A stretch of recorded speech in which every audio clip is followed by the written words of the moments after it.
Ladies and gentlemen, have you ever looked at your life and whispered to yourself, how did I lose so much? The relationship that slipped away, the opportunity that vanished, the time that feels wasted. I want to speak directly to the part of you that still aches, that still wonders if you'll ever recover what was lost. Because here's the truth. This is not where your story ends. There is a divine force at work in your life that is not finished with you. What was lost is not forgotten, and what was broken is not beyond repair.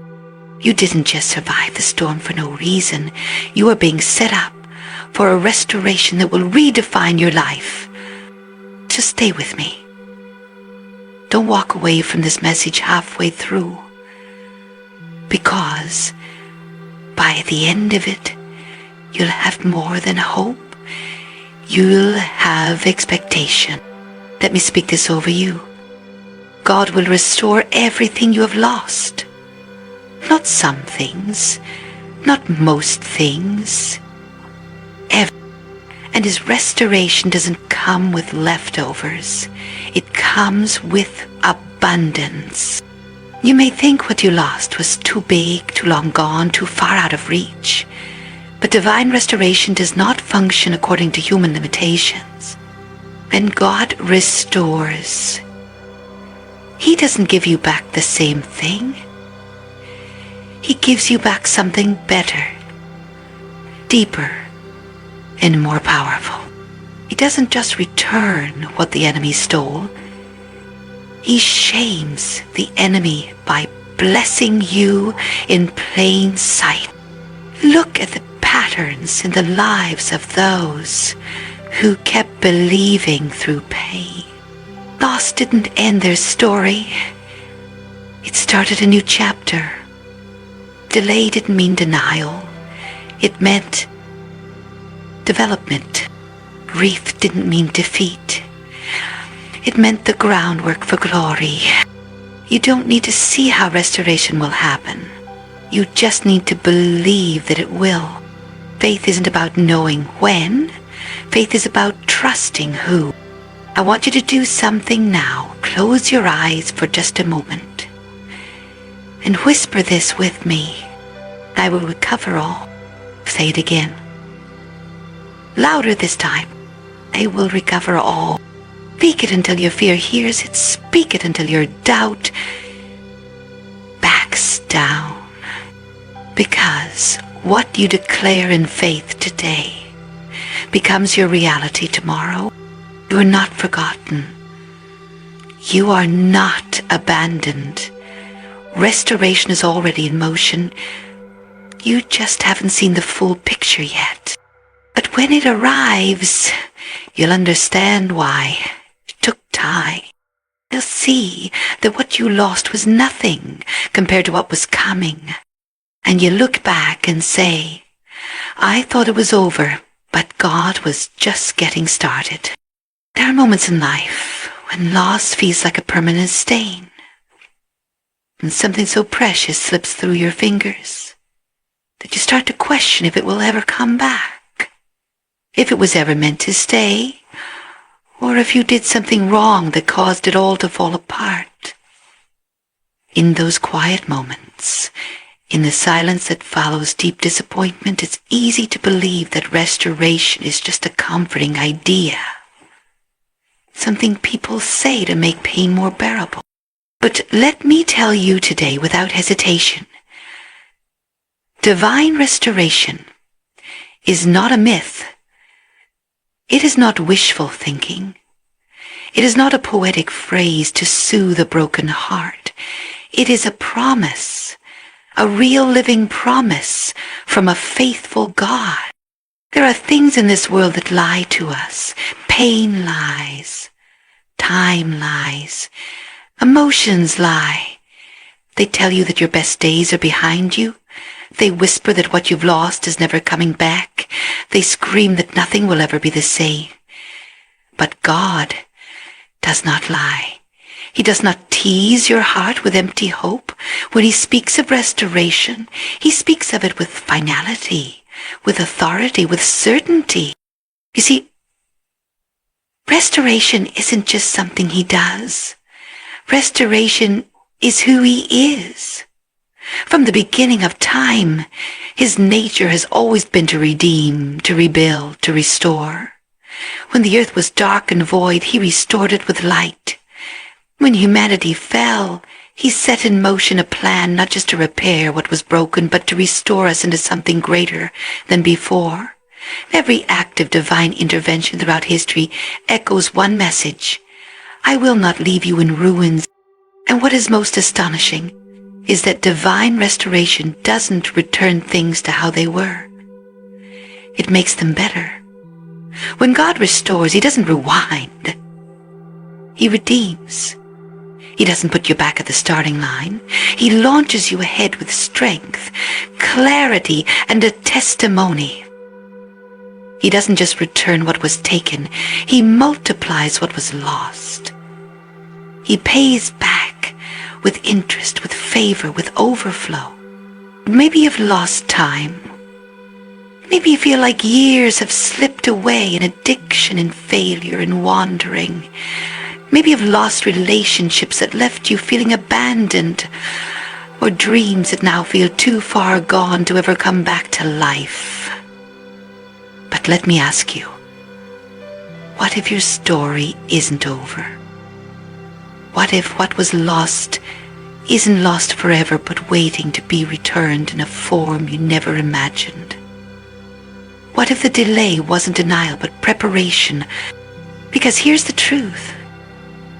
God never wastes loss. He doesn't overlook pain. He counts every tear. He hears every silent cry. And when the time's right, when your heart is ready, when the ground is fertile, when the unseen piece is aligned, he will restore.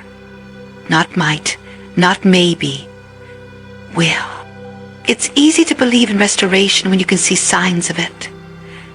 But real faith begins when you believe it even in the silence, even in the waiting, even in the valley. You may not see how it will happen, and you're not supposed to. Restoration is not your burden to create. It is his to fulfill. Your part is to remain expectant, to trust that the God who saw the loss will also alter the comeback. There are countless lives that stand as living proof of this truth. People who are written off, broken down, buried by shame, haunted by mistakes, and yet they stand today, not just restored, but renewed. That is the power of divine restoration. It doesn't just give you back what you had. It gives you back your identity. It gives you back your voice. It gives you back your dignity. It reminds you who you are and who you've always been in his eye. And when the restoration comes, and it will come, you will know it wasn't luck and it wasn't coincidence. It was the fulfillment of a divine promise. You'll look back and see that nothing was wasted. Not the pain, not the waiting, not even the loss. Everything was used to shape the comeback. Everything was part of the setup for the restoration. So if you're standing in the middle of loss right now, if you're surrounded by what looks like ashes, don't give up. Don't settle into the lie that this is how the story ends. Don't mistake this chapter for the conclusion. Because there is a promise over your life that cannot be revoked. Divine restoration is not a myth. It is not a fantasy. It is your promise. Hold on to it with everything you've got. Speak it until your doubt grows quiet. Walk in it before you see it, and when it comes, you won't be surprised. You'll be ready, because the one who made the promise is faithful, and he always finishes what he starts. Loss is a way of convincing us that something has ended, that a door is shut, that the opportunity we missed, the relationship that crumbled, or the years we can't get back, have somehow defined our story and locked us into a lesser version of the life we were supposed to live. But what if I told you today that loss is not the end, but a beginning in disguise? What if I told you that the very thing you thought disqualified you is the very thing God will use to stage your greatest comeback? It's not just a comforting thought, it's a spiritual truth. Loss is not the conclusion of your story. It is the plot twist that sets up the greatest act of redemption. You see, in the natural world, we think of loss as subtraction. We count what's gone and call it failure. But in the spiritual realm, loss is often God's way of making room for more. Sometimes things have to fall apart so the right pieces can fall into place. Sometimes what you thought was meant to stay was only meant to teach. And sometimes what you thought you needed to keep was the very thing holding you back from the breakthrough you were destined for. There's something powerful about people who've been through loss and still stand.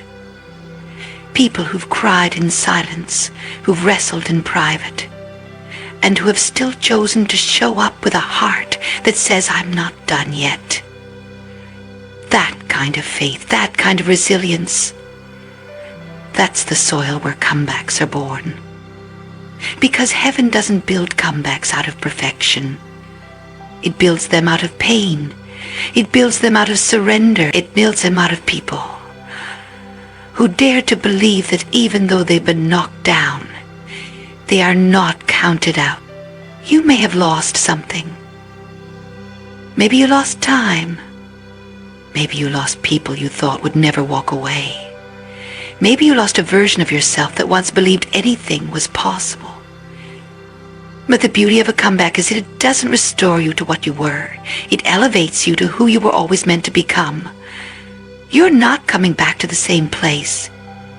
You're rising higher, you're growing deeper, you're stepping into a version of yourself that loss made possible. In fact, the size of your loss often reveals the size of your purpose.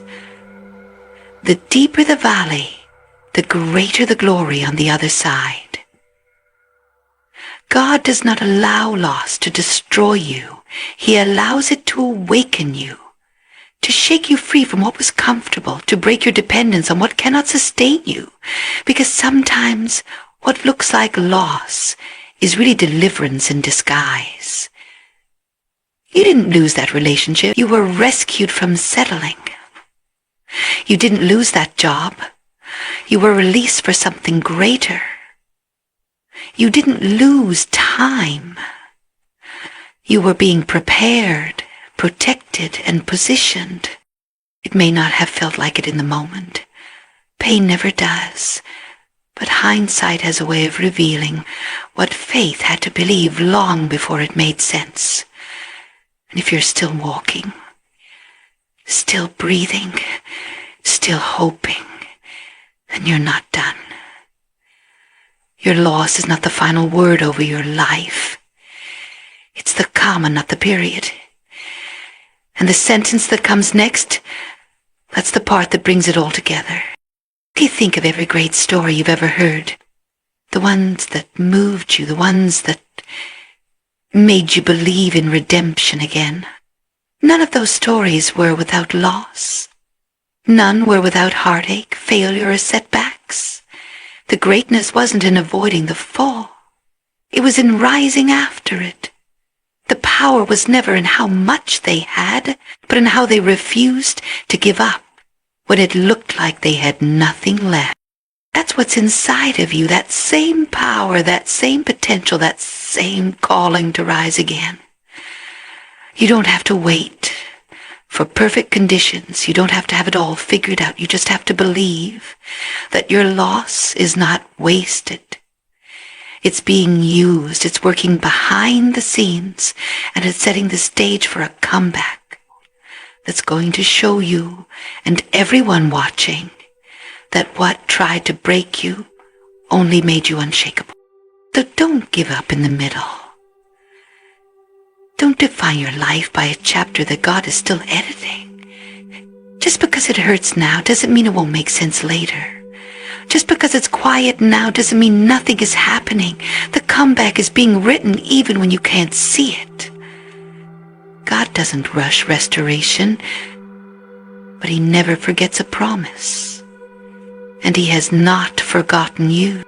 When the time is right, what looked like loss will look like strategy. What felt like a setback will be seen as set up. And what the enemy meant for harm will be the very thing that propels you into your destiny. You haven't missed it. It's not too late. And you are not too broken. The greater the loss, the greater the comeback. And yours? It's going to be greater than you ever imagined. When we think about restoration, most of us imagine simply getting back what we lost. We picture the return of something familiar, the job we lost, the relationship that broke, the peace that disappeared, or the joy we once carried. But God doesn't operate on a system of even exchange. He doesn't give back what was taken in the same measure. When God restores, He doesn't stop at replacement. He multiplies. That's the nature of divine restoration. It goes beyond breaking even. It goes beyond simply putting your life back together. When God moves, He doesn't just repair the damage. He builds something better in its place. What the world sees as loss, God sees as opportunity to exceed your expectations. The pain you endured didn't just cost you something, it qualified you for overflow.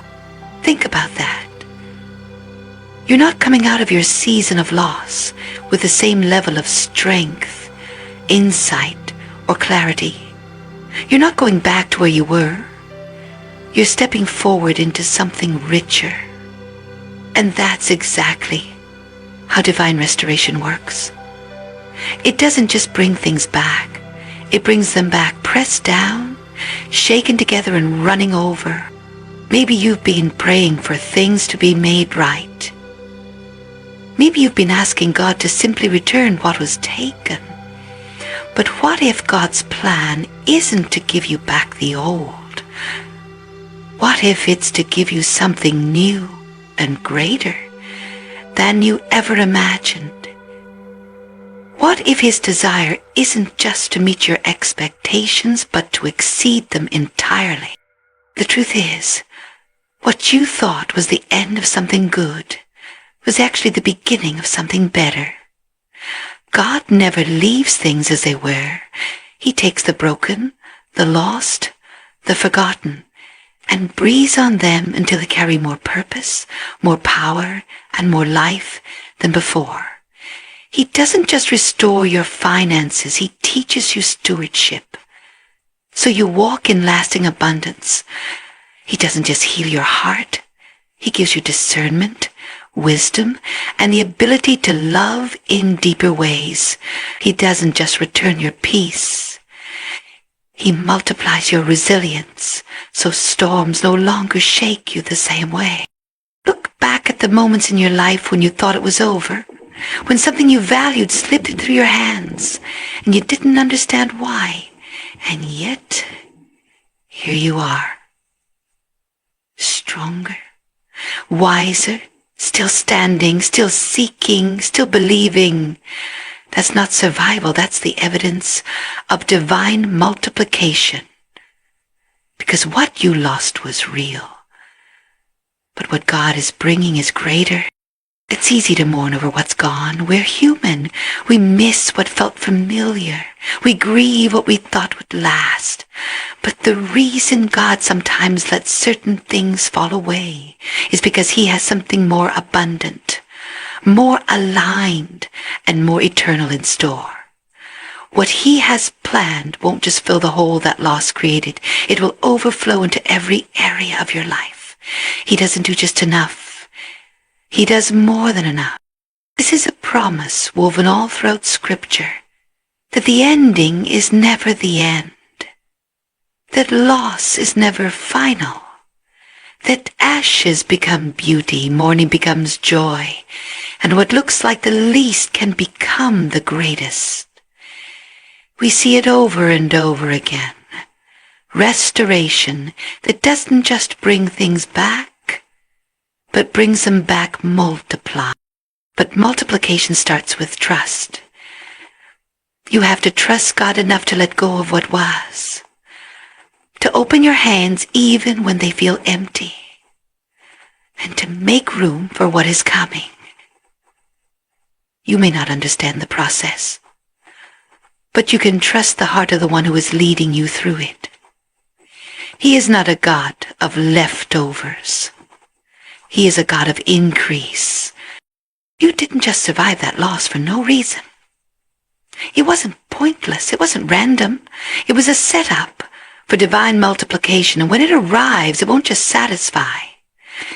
It will stretch you. It will overflow. It will change how you walk, how you think, and how you speak. Because once you experience restoration that multiplies, you no longer settle for survival. You begin to live in abundance. Not just in things, but in identity, in purpose, in peace. So if you're standing in a place where you feel like life is taken more than it's given, hold on. Your story is not over. God is not finished. And what's coming will not just match what you lost. It will surpass it. What's ahead is not a replacement of the past. It's a reward for your faith in the middle of it. He doesn't just give you back the years, He gives you back better years. He doesn't just replace your loss, He multiplies your life. That's who He is. That's what He does. And that is what you can expect. Because His nature is to do exceedingly abundantly above all you could ever ask or think.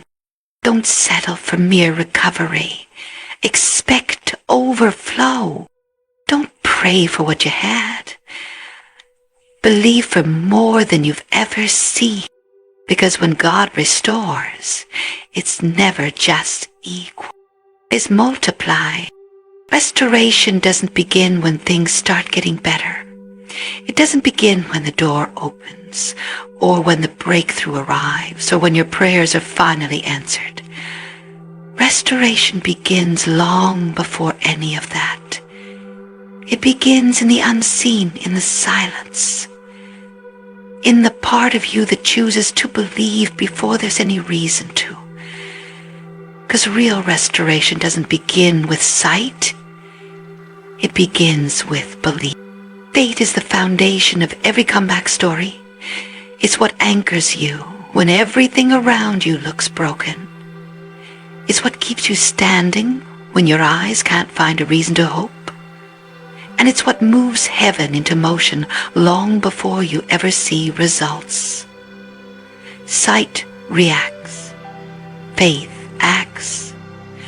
And if you're waiting to see it before you believe it, you're already missing the miracle in motion. God doesn't respond to doubt. He responds to faith. And faith isn't about pretending everything is fine. It's not about denying pain or ignoring reality or smiling through things that are heavy. Faith is about believing that even in the middle of what feels like ruin, God is still writing a plan of restoration. It's about saying, I don't see the way, but I trust the one who makes a way. That's where restoration really begins. Not in the visible world, but in the quiet decision to believe again. To wake up one more morning and say, I'm not giving up. To look at a situation that feels hopeless and say, this will turn around. To look in the mirror and whisper, God is not finished with me. It's not easy, but it's powerful because every time you believe without seeing, you are laying bricks on the path to your own restoration. And belief isn't a one-time choice. It's a daily posture.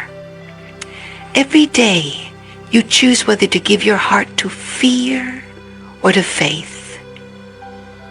And that choice shapes your reality, more than your circumstances ever will. You can't always control what happens to you, but you can choose what you believe in the middle of it. And what you believe determines what you attract, how you move, how you speak, and how you recover. But there's something deeply powerful about believing when there's no evidence to support it. That's when faith becomes real. That's when trust becomes deep. Because anyone can believe when the miracle is in sight. But it takes a different kind of courage to believe when the ground is dry, when the doors are closed, and when heaven feels silent. That's the kind of faith that shakes things in the spiritual realm. That's the kind of faith that God honors with multiplied restoration. Remember, sight only confirms what already exists, but belief creates what doesn't exist yet. Sight looks backward. Belief looks forward. Sight says, I'll believe it when I see it. But belief says, I'll see it because I believe it.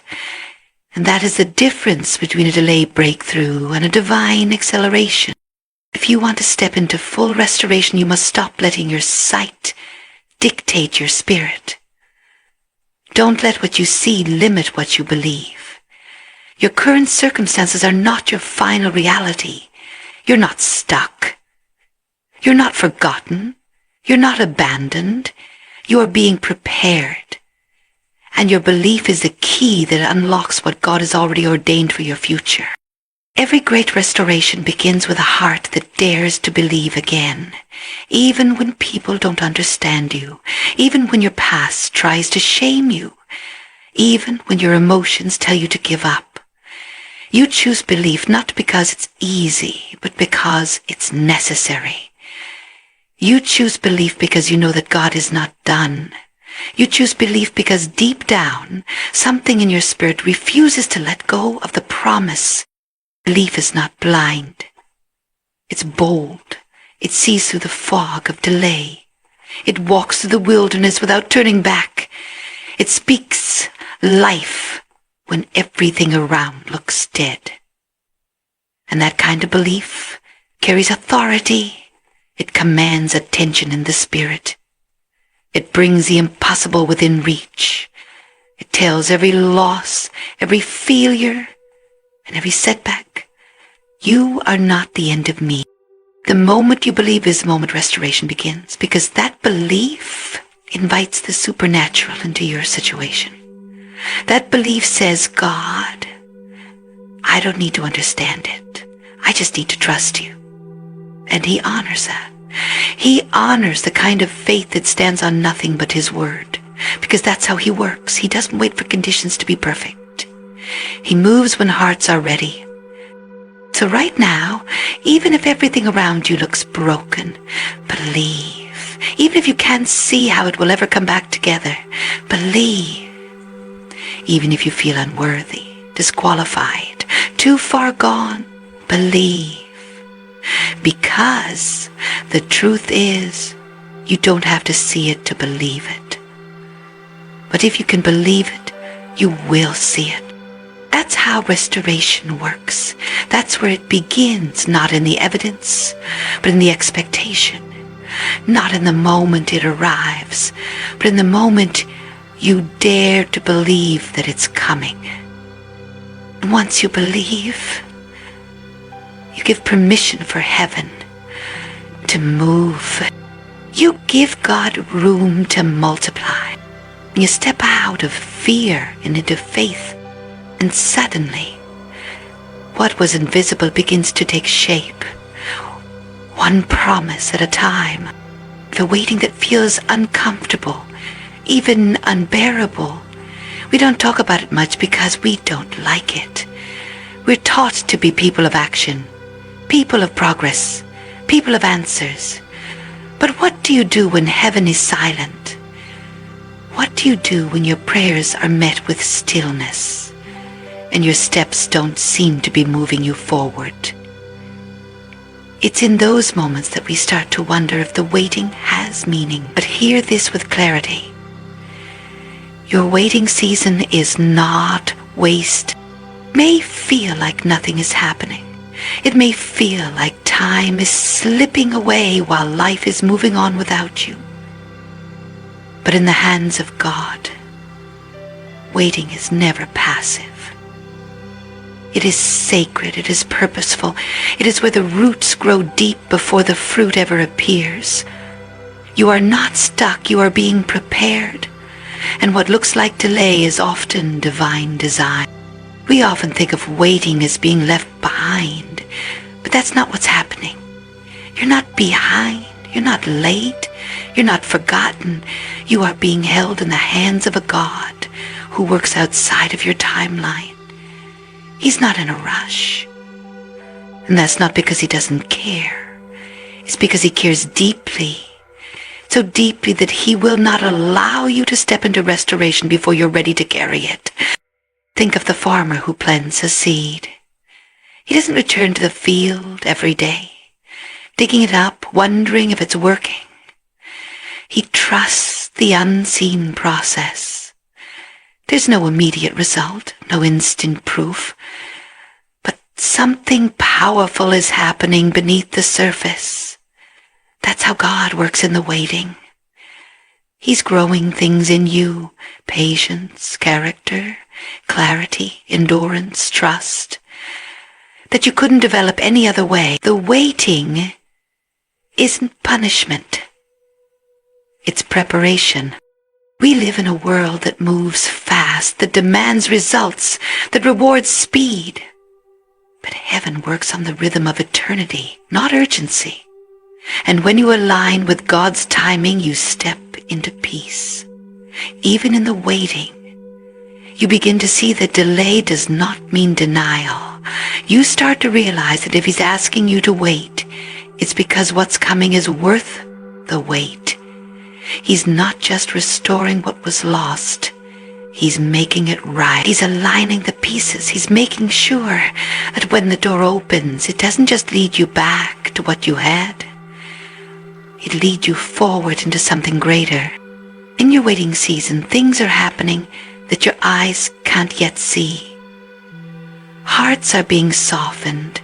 Paths are being cleared. Resources are being released. And most importantly, you're being shaped.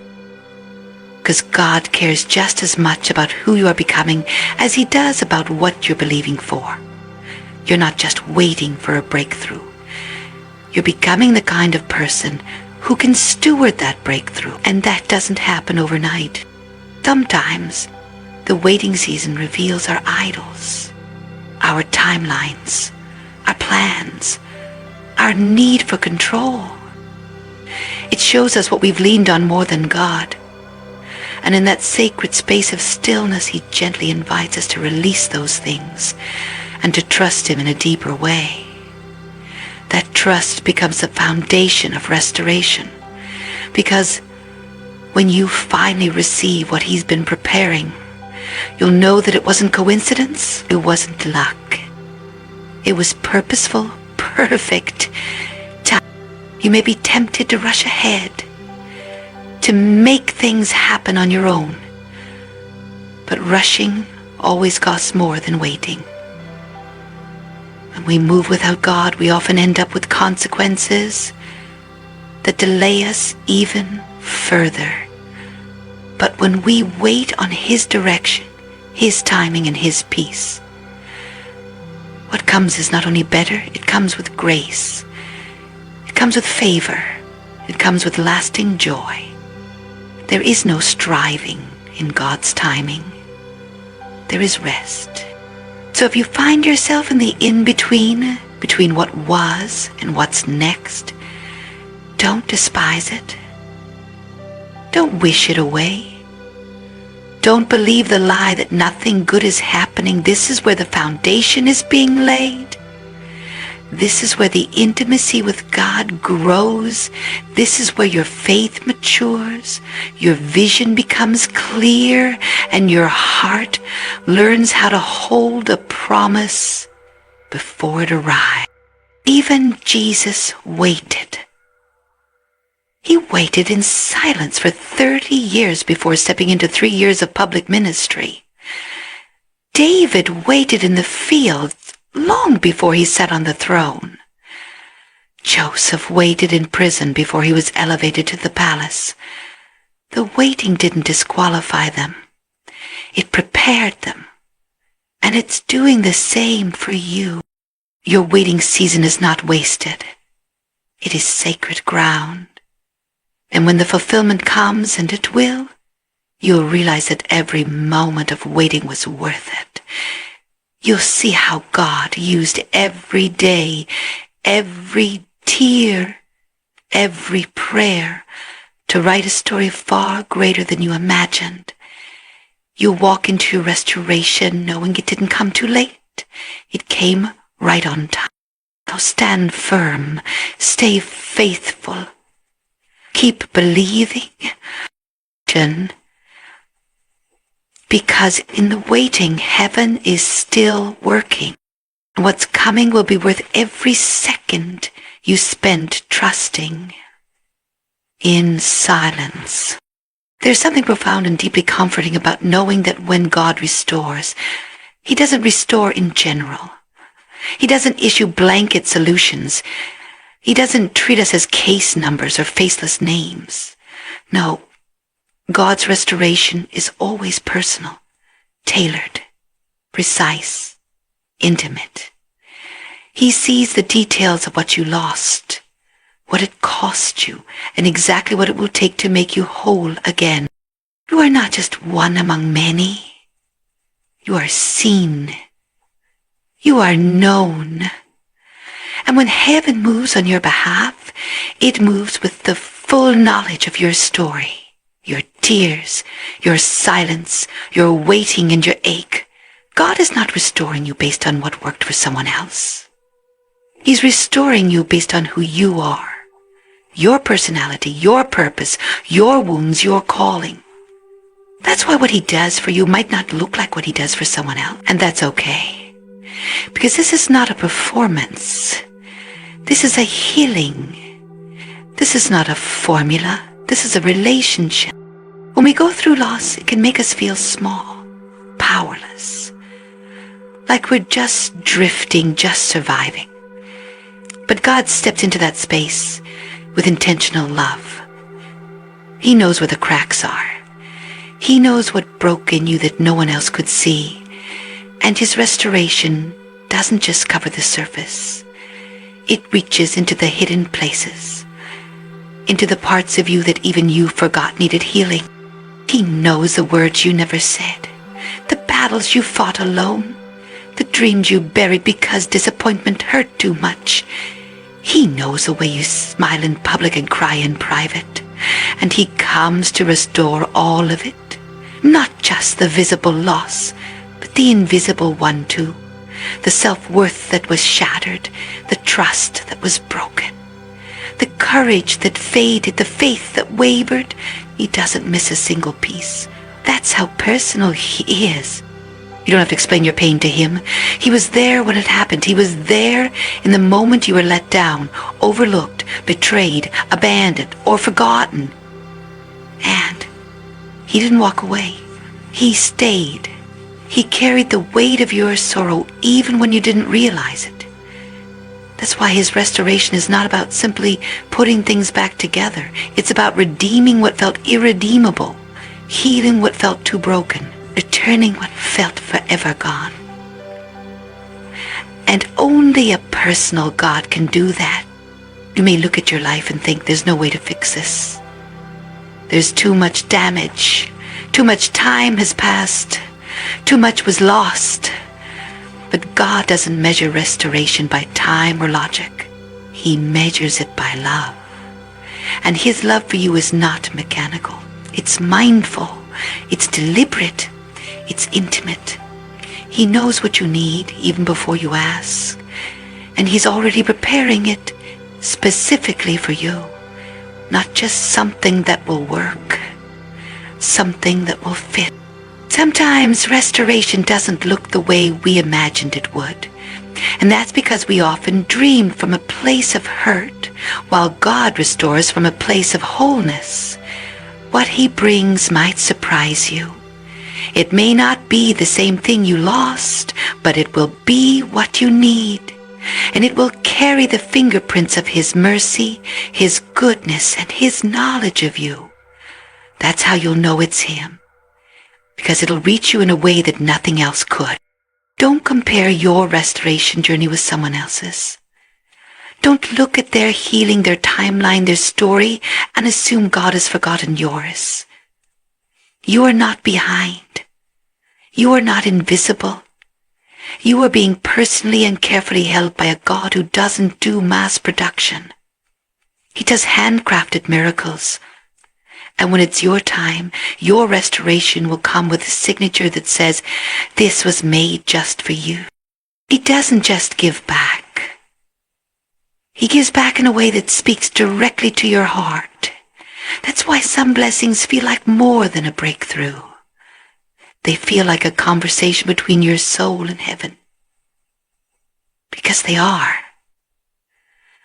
That's what happens when restoration is personal. It's not about compensation, it's about connection. It's about your heart being reminded you were never forgotten. You were never abandoned. You are never just surviving for nothing. And when the restoration arrives, it will bring more than joy. It will bring understanding. You'll see why it had to happen the way it did. You'll understand the delays, the reroutes, the closed doors. And you realize that none of it was random. Every part of your journey was leading you back to something only God could give you. You don't need a generic fix. You need a personal touch. And that's exactly what God is offering. A restoration that doesn't just repair circumstances, but restores your soul. One that is not just about returning things, but about reminding you of who you are. Loved, chosen, worthy, whole. So trust the process, trust the timing, and most of all, trust the heart, the one who is restoring you. He's not working off a blueprint, He's working off your name. And when He's finished, the result won't just be restored, it will be unmistakably, undeniably yours. Let this be your new beginning. No more walking in regret. No more bowing to fear. No more defining your future by your past. God will restore everything you have lost. When He does, you won't just be healed. You'll be transformed. So stay ready.